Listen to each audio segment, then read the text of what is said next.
So good morning. Thank you all for coming. My name is Teresa Santana, and as a member of the organization, I'm very pleased to welcome you to this event. Just before we get started, let me just thank the Mystic Institute, not only for making this event possible, but also for promoting the Catholic intellectual formation, not only in events like this one, but also at universities, in the church, and in the wider public square.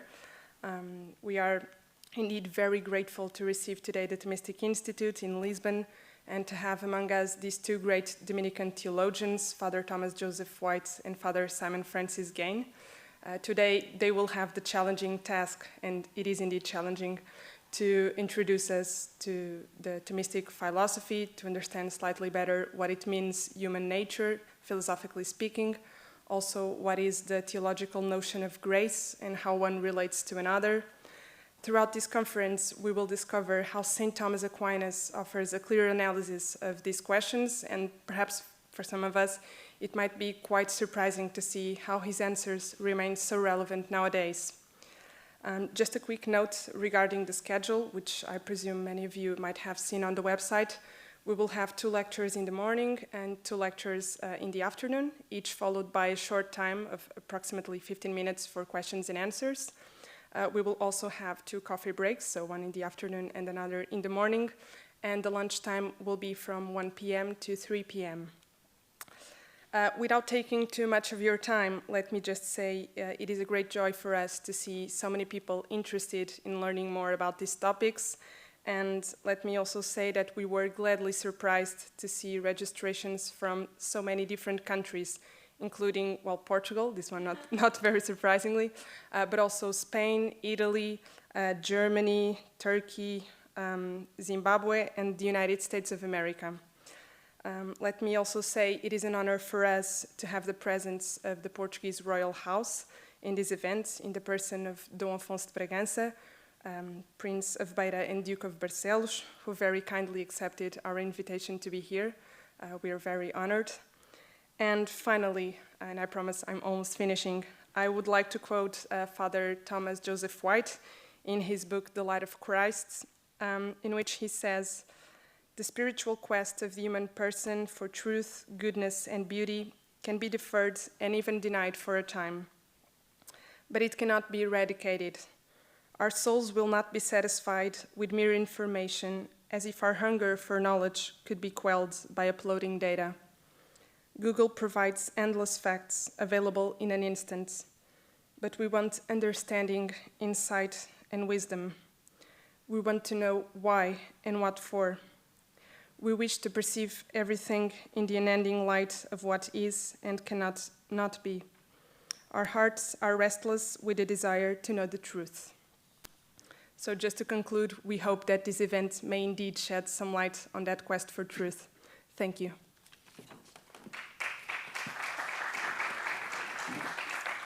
So thank you. I'm here to present Father Thomas Joseph White. He's rector of the Angelicum, the Pontifical University of St. Thomas Aquinas in Rome.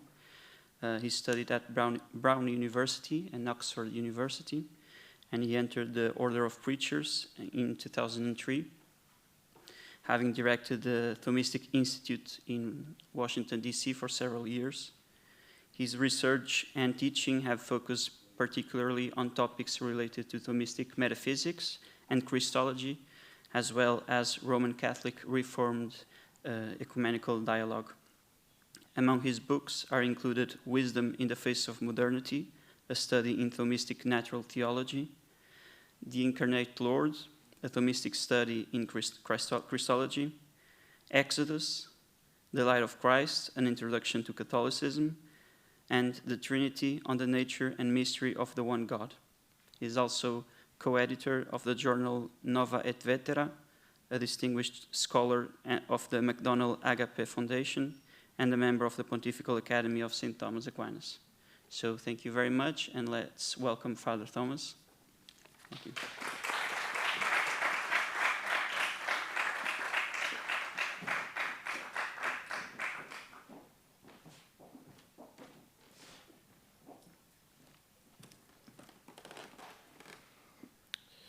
Dear friends, thank you so much for coming this morning, and I'm grateful to our kind hosts and organizers, and it's a great joy and privilege for me to be back in Lisbon. And I think the understanding is that Father Simon, Francis, and myself, we will both make a few words of introduction about institutions before we begin. Is that what you would prefer, Father? Short. So I'm the rector of the Angelicum in Rome, and so I'll say a brief word about that. The Angelicum is one of the 7 pontifical universities in Rome. It's the university founded by and managed by the Dominican order, and it's named for St. Thomas Aquinas and is very committed to continuing his intellectual heritage in philosophical, theological studies, as well as the social sciences in politics and law.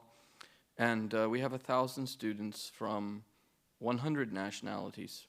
And it's a wonderful community in downtown Rome, in the center of the city on the Quirinale Hill, where our students pray together, talk to each other, study. We have 200 lay people of the 1,000 students, 200 religious sisters, 600 priests and seminarians.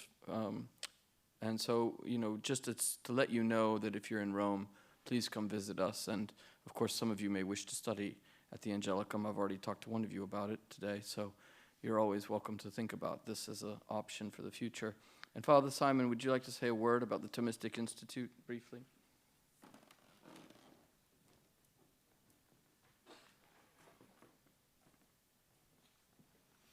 Our university has 4 faculties, but there are also a number of institutes which are either engaged in teaching or research or both.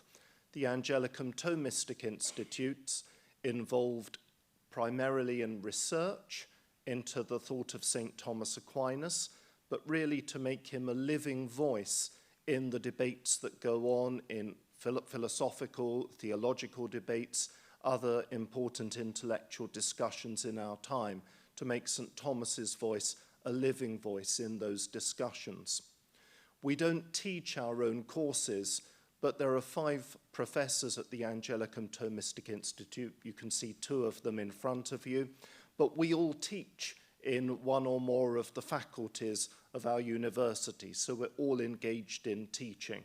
But as well as research, the main work that we do, we say it's one of outreach.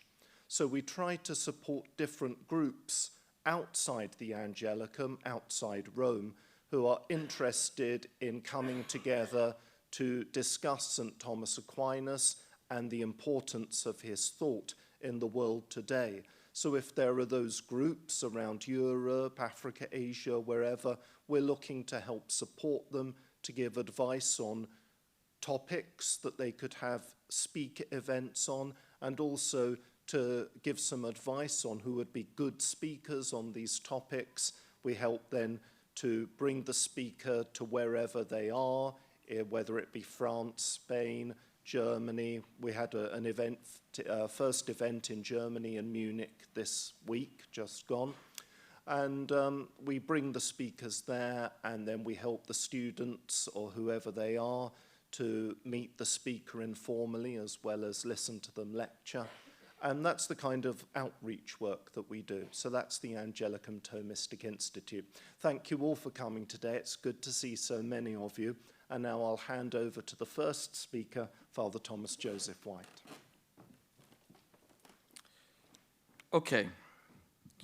Our challenge today is to look at Aquinas on nature and grace. 2 magnificent and challenging topics.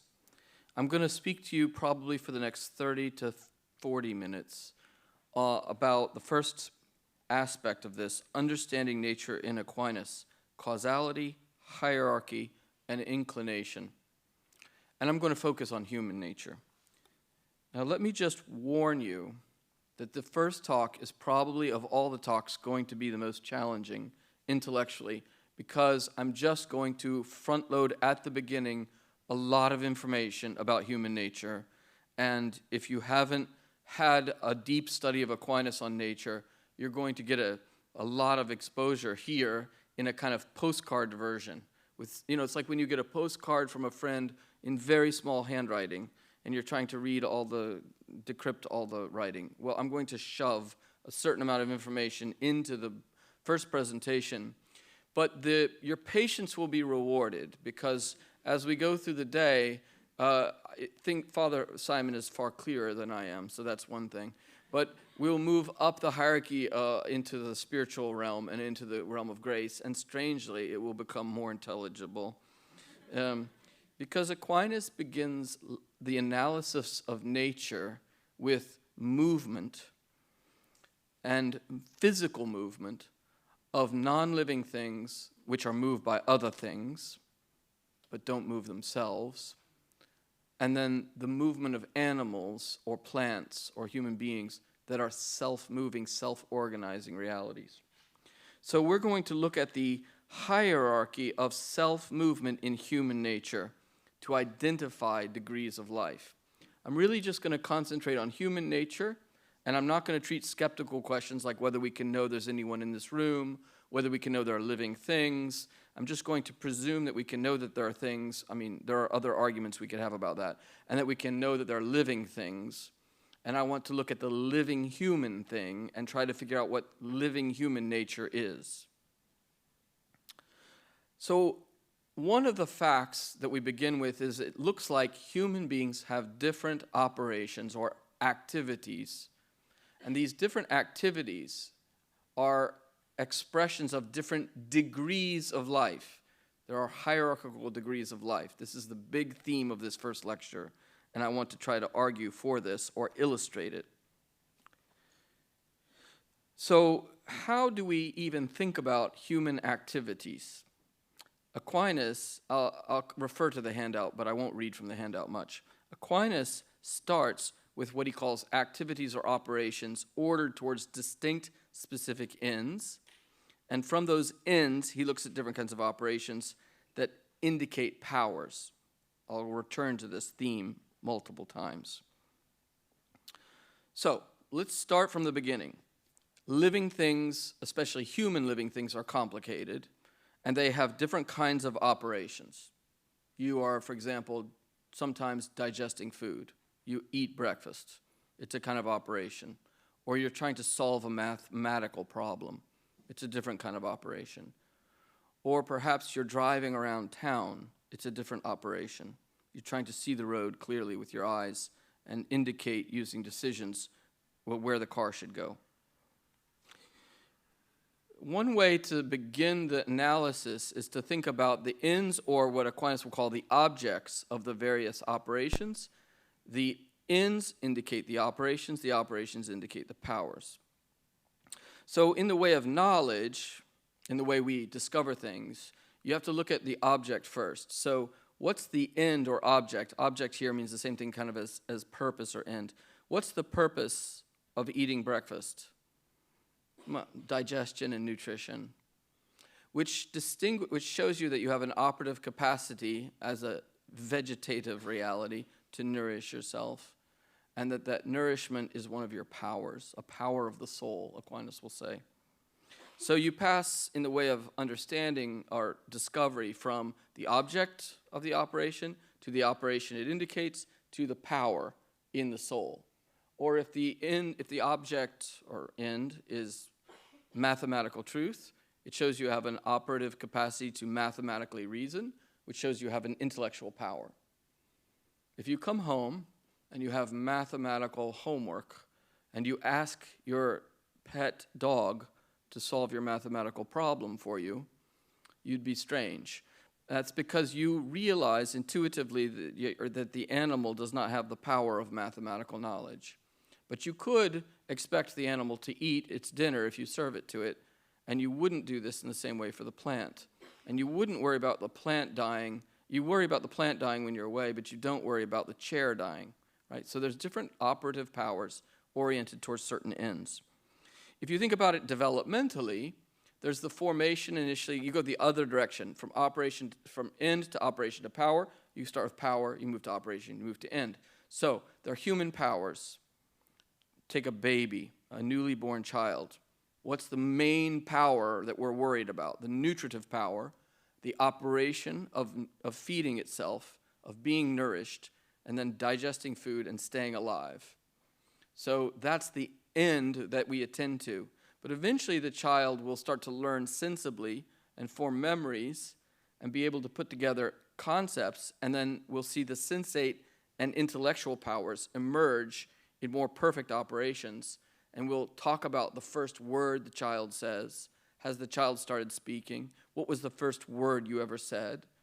How is it, putting together sentences? When is it beginning to say no and make negations, or yes and be obedient? And then how does the child begin to develop a kind of moral sensibility of love and decision making? Right, so we see powers that emerge through operations, and then the operations pursue they're oriented to certain objects or ends. Now, there's a lot of powers in the soul, but some of them are interconnected to one another at the same level of hierarchy. So you can talk about how you can group certain powers together at these three levels that we'll call the vegetative dimension of the soul, the sensate dimension, and the spiritual or intellectual dimension, okay? So I'm going to explore these in this lecture. The vegetative powers, the sensate powers, the intellectual powers. To do this coherently, you have to see how the powers coordinate in view of similar ends, again, objects. And here we have to pay attention to what's called technically teleology, or the study of ends. Towards what various vital operations or activities do the powers tend? What powers of the soul are manifest in their operations? So let me start with the vegetative life. Now this is a huge difference between Aristotle and Aquinas on the one side and most of the modern tradition, like Descartes or John Locke on the other side. Aristotle, in the De Anima, on the soul, begins his analysis of the human person by looking at the vegetative life of the human person. The body, as a body that grows, that nourishes itself, that repairs itself, and that can reproduce. That's the animality in its most basic root of physicality that Aristotle thinks indicates our human identity. As where Descartes looks at his intellectual life first, and he's skeptical in the meditations about anything existing around him, and then he tries to prove that things exist. So he works from the intellect out to the body. Aristotle begins with the body, and Aquinas does as well.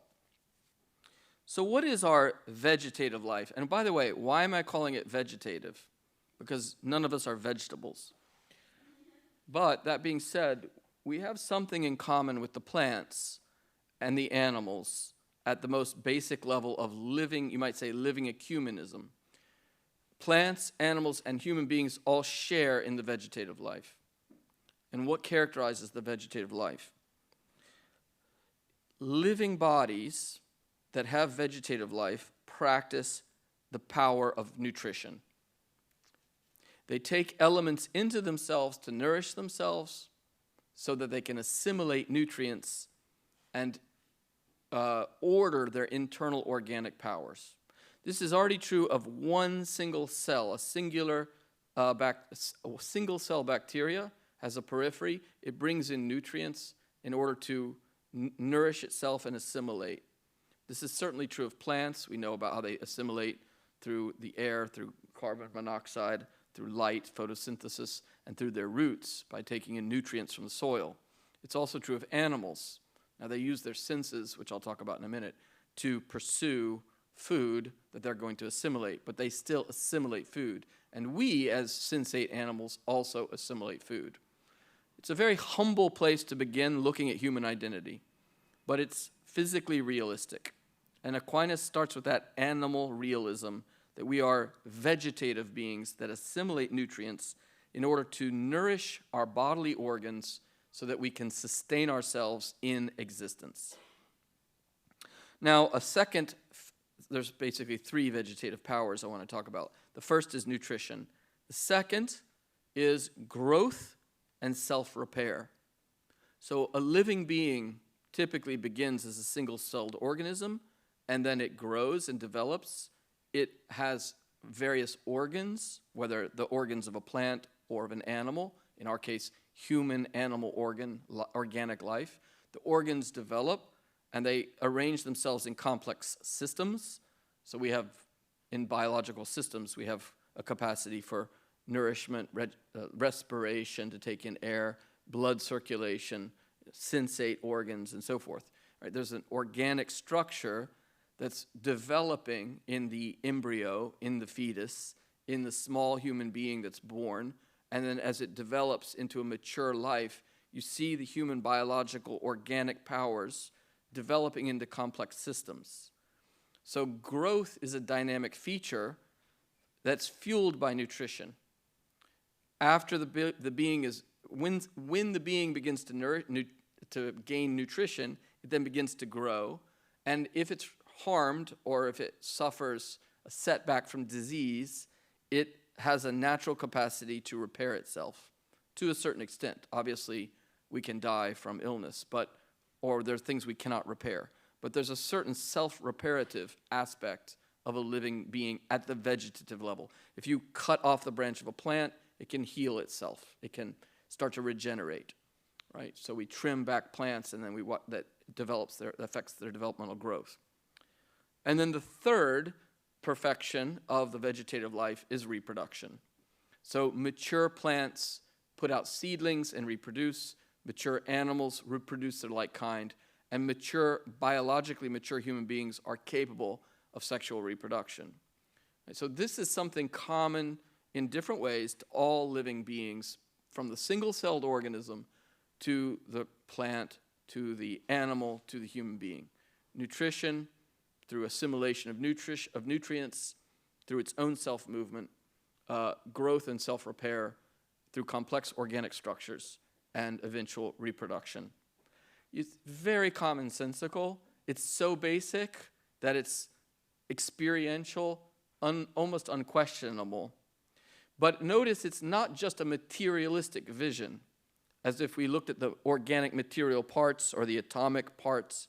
What we're looking at is how all the parts, organic, chemical, and atomic, are arranged within a living, vital organism that has a substantial unity. One plant, one animal, one human being, that's a substantial unity, growing and developing. This is a kind of fundamental realism of the scholastic tradition.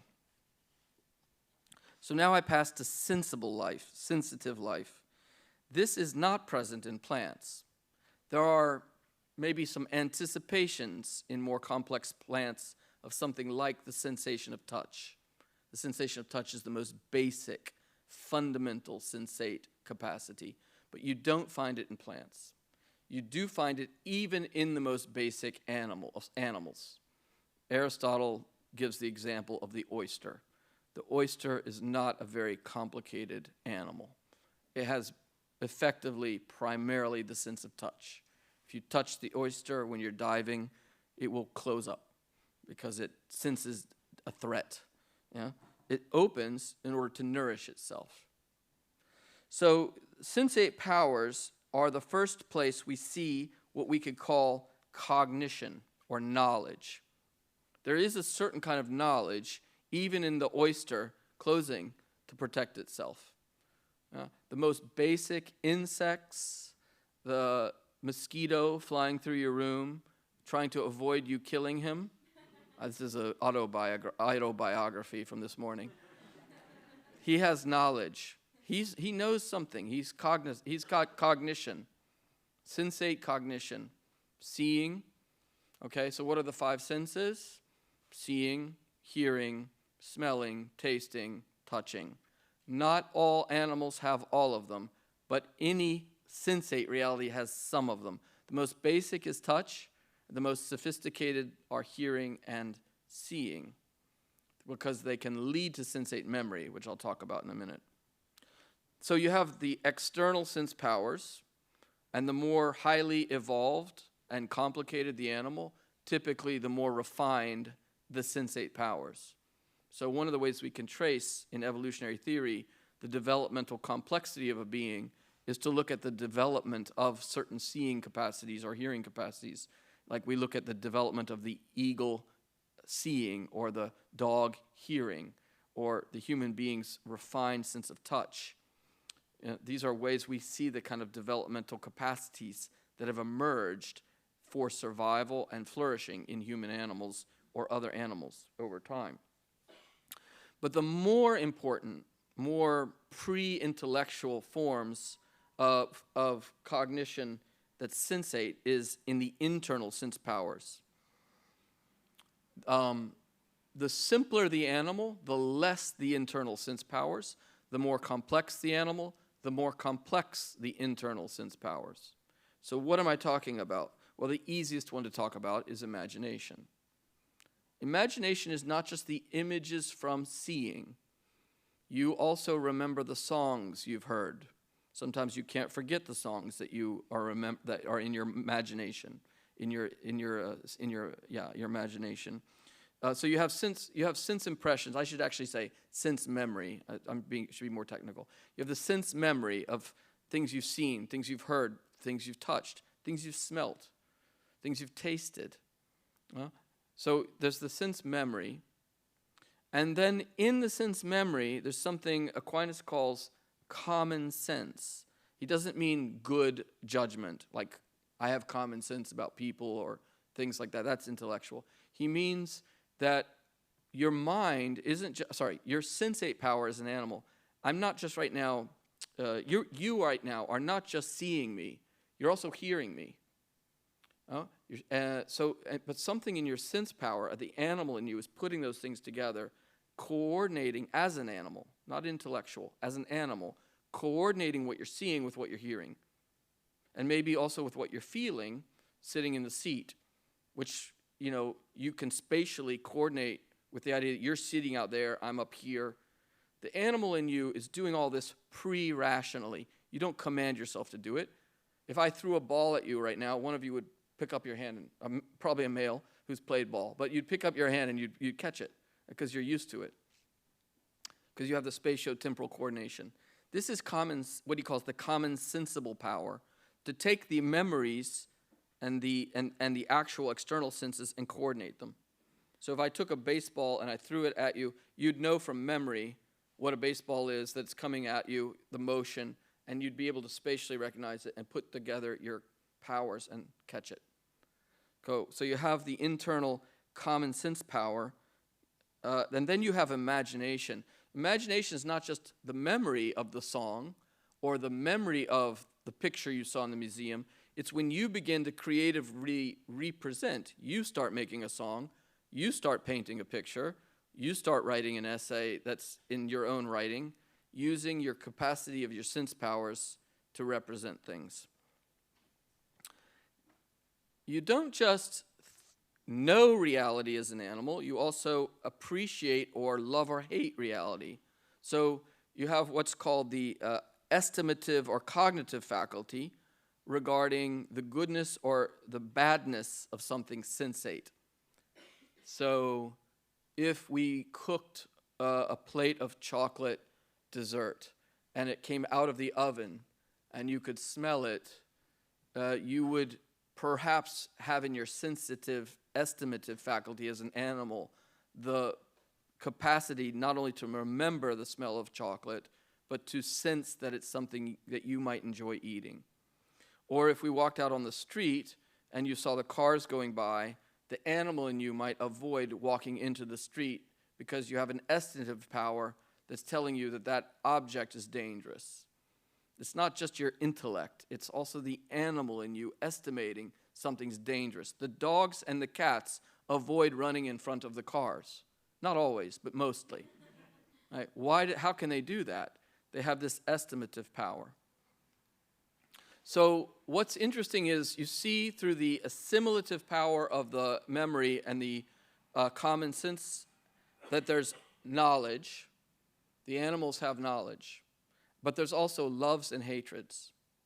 So if you take the animal, like you take a tennis ball and you hold it in front of your dog.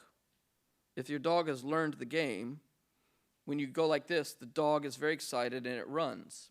He has appreciated through his memory. He knows how the game works through his memory and his common sense judgments, his common sense cognition, that the game is that I throw the yellow ball, but he also wants to do it. His estimative power is that this is fun or delightful or somehow, it's an emotional joy, which brings us to the last aspect, which is not only do you have knowledge, you have love or detestation. When the dog is running to get the ball, he avoids running in front of the car because he knows it's a danger to him. It's quite extraordinary. Then there are emotions, and the emotions in us are more spiritualized, but they're present in the other animals that are most sophisticated. You can find them in the complex animals that we usually keep around us for domestic purposes, from horses to dogs to cats. It's whether cats have emotions is an interesting question. But actually, that tells you a lot about people, how they judge whether cats have emotions. But, maybe dolphins, complicated, pigs for sure. So passions, Aquinas studies 11 passions in animals that are most sophisticated in us, namely emotional or passionate love, hatred, desire, aversion, joy, sorrow, hope, courage, despair, fear, and anger. Now, you can't find these as in anything like the rich way you find them in a human being, but you can find them to some extent, for example, in the great apes. They study the great apes, and they look at their emotional life, and you can see sadness or you can see hope, depending on the stimulations. What are the stimulations going to be? Mostly about the nutritive and reproductive conditions and some limited degree of animal sociability. That the great apes could get angry at each other if they're rivals over food or tribal designations or settings with regards to the protection of their young. You can make a female ape very angry if you endanger her young. This is true also of wild boar. If you get between a wild boar and her young, she could kill you, right? You know that. So that's interesting. There's anger in the animals. These are all, you would say, this is a very strange way to start talking about nature and grace. But what it does is it alerts us to the fact that we are animals. And the way that we have to live out our intellectual and moral lives as spiritual animals is deeply enrooted in our physical condition as living beings with vegetative powers and affective sensate powers. If we cannot become good human beings as animals, we cannot become good human beings. If we cannot become graced spiritual human beings as animals, we cannot become graced spiritual human beings. And this kind of gritty, corporeal animal realism is a good way to understand the specification of the spiritual powers that makes us different from the other animals without falling into angelicism, the angel-like analysis of the human person you find in Immanuel Kant or René Descartes, which abstracts from the body and which in a way never can, after having severed with Aristotle and the scholastic tradition, they never really find their way back to the body. So they have super sophisticated things to say about reasoning and about moral responsibility in Kant, but there's very little to say about the physicality of the body and what it means, which means there's very little way to understand the integration of the human being as a spiritual animal or a rational animal. So now I want to talk about last, the intellectual or spiritual powers, the intellect and the will. So the intellect is a spiritual power that's capable of abstraction from singular individuals to produce concepts that are universal in kind. All of you here have the same human nature, so Aquinas thinks, that I can understand. I mean, I'm giving a lecture on universal human nature, and I can do that using concepts that are universal in character. So if I say, for example, every human being has vegetative and sensate powers as well as spiritual and intellectual powers, that statement is universally true, if it's correct, for every human being who has ever been or ever will be throughout the whole of the human race, whether I've ever met them or ever will meet them. And of course, I never will meet them all. But the statement is true of that nature for all human beings, whether they're embryo or old person, whether they're whatever, male or female, whatever their race or color or class or background, all of them fall under the universal designation rational animal, as understood according to this hierarchy of three powers: vegetative, sensate, and intellectual. Now, the other animals do not abstract universal notions through their experience of the natures of things. They don't analyze the causes of things, the essences, formal causality, the origins, efficient causality, the constitution of what a thing's made of, the material causality, or the purposes, final causality. The reason we can abstract the causes, efficient, formal, material, final causality, in a universal form is because we have an intellectual power. It's working through the senses, 5 external senses, internal power of memory, internal power of imagination, affective judgments, common sense faculty, and the passions or emotions. In and through all of that animality, the intellect is going out into the world and it's abstracting universal knowledge of causes. That's called apprehension. When you come into this room and I see you, obviously the animal in me receives a sensate impression through sight. And my memory as an animal, I can remember what a human being is because I've seen many of them and I am one. But my intellect immediately apprehends you're a human being. It's not a reasoning that I have to prove to myself. It's just properly given by intellectual apprehension, human being. There's a time when the child passes from many images and concepts and, images and sensate experiences and hearing the parents stimulate the child over and over with words saying man or human being to going into the abstraction saying, Mama, that's a human being. That's a car. That's a house. Universal abstractions begin to be made and then expressed linguistically in the conventional language of whatever the child is, educated in. But once we start to make apprehensions, that fundamental power of the intellect is there. And then we can begin to make judgments. It's not just, I grasp human being, I say, that is a human being. That human being has rational powers. That human being has moral capacities. That human being has a different nature and dignity than the great ape, or than the dog, or the dolphin, or the kangaroo. Because there's a different nature present. Judgment. From apprehension, we pass to judgment, and from judgments, we pass to reasonings. So, for example, I apprehend that Socrates is a human being, and I judge that all human beings are capable of laughter. So then I reason that Socrates, who is a human being, is capable of laughter, even though I've never seen Socrates laugh.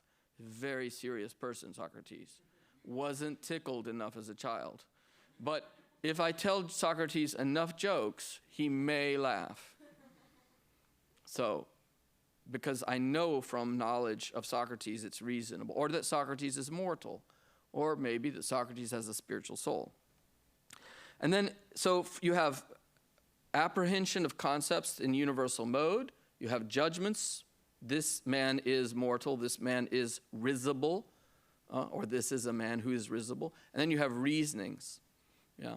And reasonings can be practical and speculative, and you get into more complex judgments. Reasonings terminate in more complex judgments, and you might say even in apprehensions. So you go deeper into reality, and you make more and more reasonings and judgments. Like, do you all have spiritual souls that subsist after you die? That's a difficult question. That I can't immediately apprehend.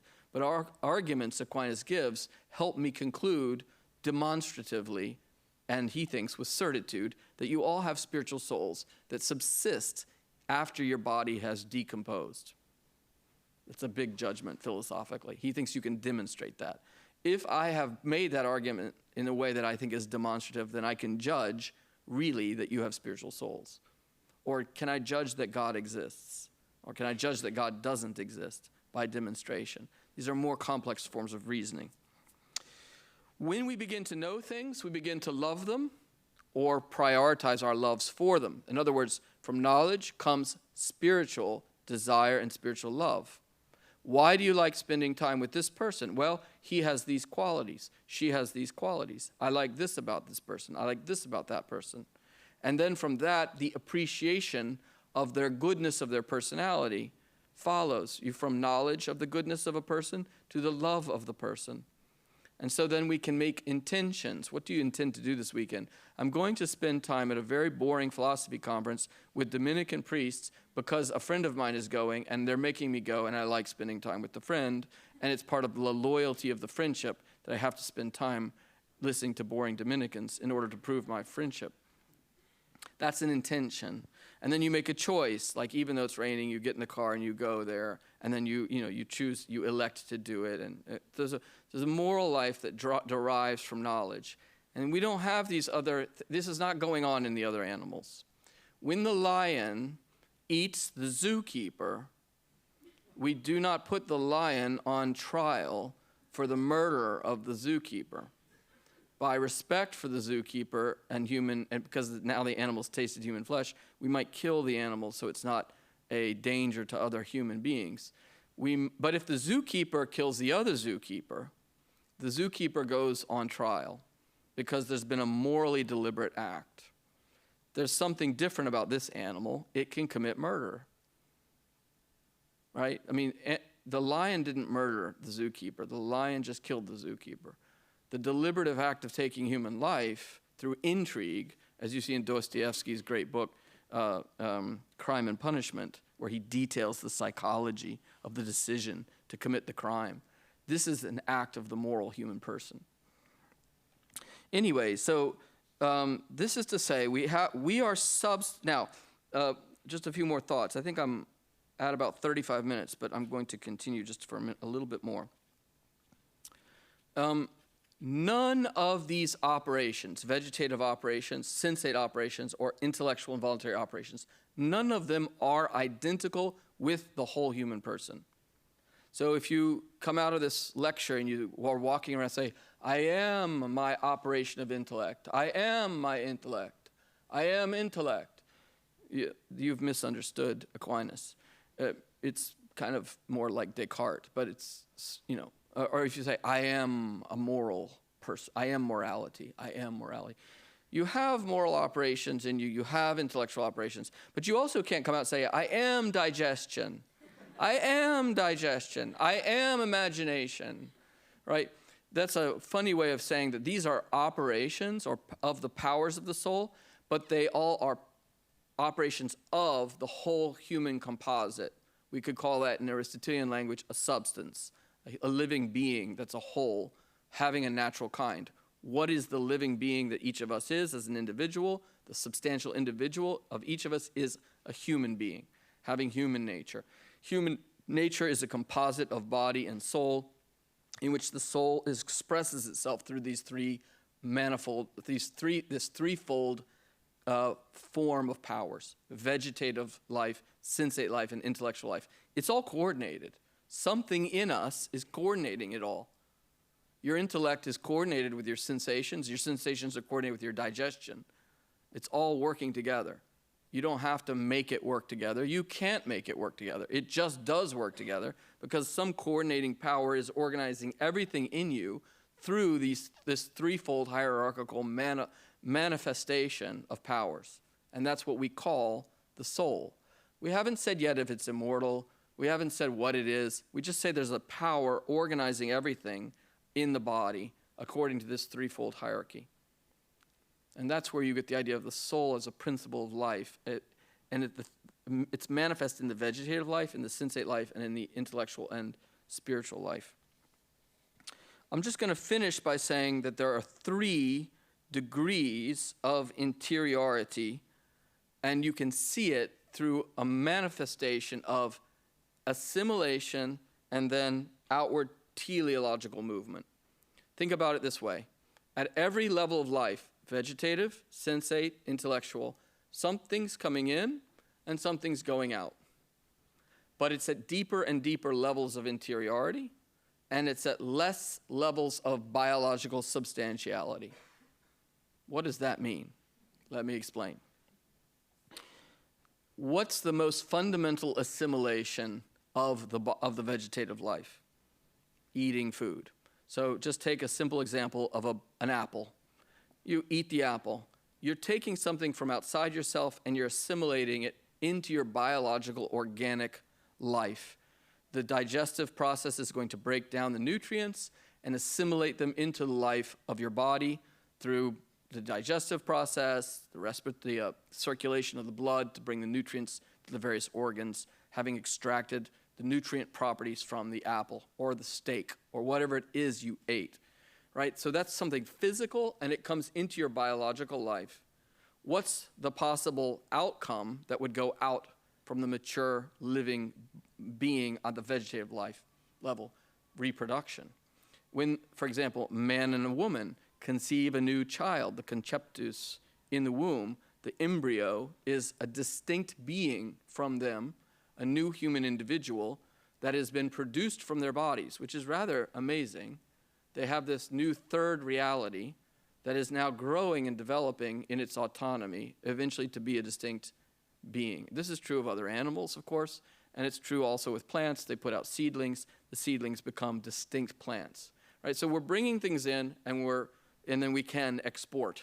We can export physical reality of living beings out into the world. Obviously, with human beings, having a human being is of a major moral importance that we invest with huge, responsibility. But that's interesting. It's not just like the seedling or even like an animal having, an offspring. A human child has a different kind of dignity to it. That's an interesting philosophical question. How do we know that? Why do we believe that? And so forth. It's got to do with the spiritual soul and human identity, human dignity. On the sensate level, we're bringing in sensate intentionality. So like, for example, right now I'm seeing kind of orange-red, a lot of orange-red. And that's because I have eyes. And I'm seeing like this room has got this really intense orange-red, atmosphere. And I'm hearing you sometimes, speak or laugh or whatever. And I'm hearing myself. Those things are coming into us right now, and you're hearing that or seeing that, okay? What that can produce in us are certain kinds of emotions or desires or attentiveness. So like right now, there's a certain gentle way in which your senses are being occupied by listening to the lecture or by thinking about what you're hearing as you see something, like a person gesticulating. So there's like something coming in, and then you can go outward. It would be stronger if we put out some kind of very appealing food. Like your sensate life, you wouldn't really be thinking about nutrition, like those amazing pastries that you all have. I can't remember what they're called, but they're like the best pastries in Europe. You know what I mean? They're like the famous thing. And we would put out like 300 of them here, right? You wouldn't be thinking, I need to nourish myself for my biological integrity. You'd be thinking about the memory of what those things taste like, and then you'd be going to eat them because you would be delighting in the movement of the enjoyment of the senses, like the sensate animal life. It's at the service of the nutritive life, but it has a certain kind of autonomy. Now, that's more interior to you, because really, like, say, for example, what you're sensing or what you're feeling emotionally as an animal, I'm not sensing or feeling necessarily. You say to me, look over there. I say, what is it? You say, I see that, and it's meaning something to you. You're having some emotional experience. I don't feel it. Or I'm having an emotional experience. You don't feel it. All right? So there's a way in which there's something interior to you, more interior than eating food and having children, which is like much more physical, objectively. And then the highest level of interiority is the intellect and the will. The intellect is taking in universal truth. That's really the level of the deepest human communion, because we can commune as rational animals in the truth, which is something very deep inside each of us. Like, what is a human person? Do we agree on that? Do we have the same conception of the human person? Do we think there are spiritual, intellectual operations going on in us? Or do we think it's all biological matter? So if we have an intellectual capacity to take the truth into ourselves, we also can love the good that we perceive. For example, we could come to love God if we know of God, or we could come to love other human beings. We could share common friends. We could share common admiration for Mozart's music or something else we've come to love and appreciate intellectually. So human beings can be bound together not just by what they take in, but by the movement outward of love. The intellect brings in the truth. The will goes out to the thing beloved. So for example, in friendship, you get to know someone. You think, oh, it's a nice person. And then you appreciate their qualities. You think, I really like this person. And then you acquire a friendship for the person. The movement of the will of love is a movement to be drawn to the goodness of the other person outwardly. So it's very interior, and it also moves outward to the reality known. So it's not assimilated like the apple. Yeah. So the way you would like assimilate a friend by like consuming them, so they are like part of you, that or emotionally trying to capture them in an emotional experience. Real friendship is intellectual, spiritual. You appreciate who they are for their own sake, and you want to see them flourish on their own terms. It's not passionate or vegetative. It's intellectual and voluntary, spiritual. But you love them for their own sake. So that's to say then, there's this kind of mysterious unity of the living subject, and I'm going to finish now, that's able to navigate. This is the challenge of being human. If we were just angelic, intellect and will, we would be simpler.